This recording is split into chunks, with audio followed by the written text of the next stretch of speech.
नमस्कार दोस्तों, Kharaundhi live news में आपका स्वागत है। अपने आसपास के क्षेत्र की न्यूज को देखते रहने के लिए चैनल को सब्सक्राइब कर बेल आइकन बटन को दबाएं। साथ ही इसके सभी वीडियो को लाइक कमेंट कर ज़्यादा से ज़्यादा शेयर कीजिए। बिहार में नीतीश कुमार एक बार फिर भाजपा के साथ गठबंधन के लिए तैयार दिख रहे हैं। उन्होंने महागठबंधन के सहयोगी आरजेडी सुप्रीमो लालू यादव को ब्लैक लिस्ट में डाल दिया है। उनका फोन भी उठाना बंद कर दिया है। बीजेपी के साथ उनकी दोस्ती को अब सिर्फ अंजाम तक पहुंचाना बाकी रह गया है। हालांकि बिहार में सियासी गलियारों में नीतीश के बार बार बदलते स्टैंड को लेकर जमकर चर्चा हो रही है। ऐसे में उन कारकों को समझना जरूरी है जो नीतीश कुमार को फिर से भाजपा के साथ आने के लिए मजबूर कर रहा है।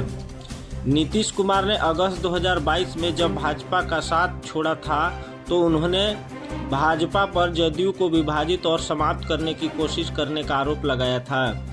इसके बाद उन्होंने राजद और कांग्रेस के साथ मिलकर बिहार में नई सरकार बनाई। इसके बाद उन्होंने यहाँ तक भी कहा कि अब बिहार में राजद का भविष्य उज्जवल है। नीतीश ने कहा कि तेजस्वी यादव 2025 में महागठबंधन के विधानसभा चुनाव अभियान का नेतृत्व करेंगे। हालांकि परिस्थिति बदलती चली गई। अब ऐसी नौबत आ गई कि गणतंत्र दिवस समारोह के दौरान नीतीश और तेजस्वी के बीच दूरी साफ नजर आने लगी। अगस्त 2022 में नीतीश ने एनडीए क्यों छोड़ा? बिहार में जब 2020 में विधानसभा चुनाव हुए तो जदयू की स्थिति इस चुनाव में काफ़ी खराब हो गई। नीतीश कुमार ने इसके लिए भाजपा के कथित चिराग मॉडल को जिम्मेदार ठहराया। वह भाजपा से नाराज भी हो गए।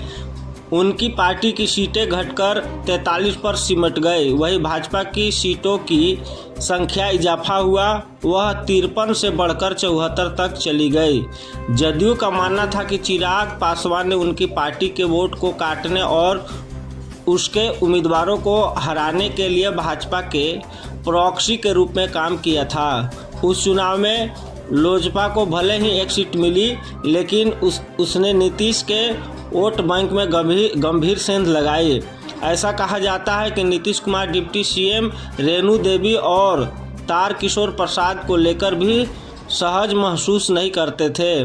13 साल तक डिप्टी सीएम रहे सुशील कुमार मोदी के साथ उनका तालमेल अच्छा था। जेपी आंदोलन के दिनों में ही दोनों के बीच घनिष्ठ संबंध थे।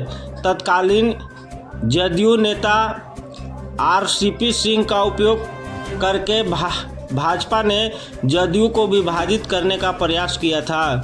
जदयू के नेता अक्सर ऐसा आरोप लगाते थे। आखिर क्यों एनडीए में वापस आना चाह रहे हैं नीतीश? जदयू के अंदरूनी सूत्र कांग्रेस, राजद और इंडिया गुट के प्रति नीतीश कुमार के बढ़ते मोहभंग को इसका कारण मानते हैं। कहा जा रहा है कि लोकसभा चुनाव से पहले जदयू के कम से कम 7 सांसद बीजेपी के संपर्क में हैं। ये सांसद 2019 में एनडीए के सामाजिक संशोधन के कारण जीते थे। वे राजद, कांग्रेस और वाम दलों के साथ गठबंधन में ऐसे परिणाम की उम्मीद नहीं कर रहे हैं। इसके कारण नीतीश को संभवतः यह एहसास हो गया था कि यदि उन्होंने कार्रवाई नहीं की तो पार्टी विभाजित हो सकती है। पिछले महीने उन्होंने जदयू के राष्ट्रीय अध्यक्ष के रूप में ललन सिंह की जगह ली। ललन सिंह के बारे में कहा जाता था कि वह लालू प्रसाद और तेजस्वी यादव के निकट हो गए थे और यह बात नीतीश कुमार को पसंद नहीं थी। अब जदयू को उम्मीद है कि नरेंद्र मोदी के नेतृत्व में जीत की संभावनाओं में सुधार किया जा सकता है। जदयू को संभवतः यह महसूस हुआ कि अयोध्या राम मंदिर का उद्घाटन मोदी की लोकप्रियता और उनकी सरकार की कल्याणकारी योजनाओं के साथ मिलकर एक जीत का फॉर्मूला तैयार किया जा सकता है।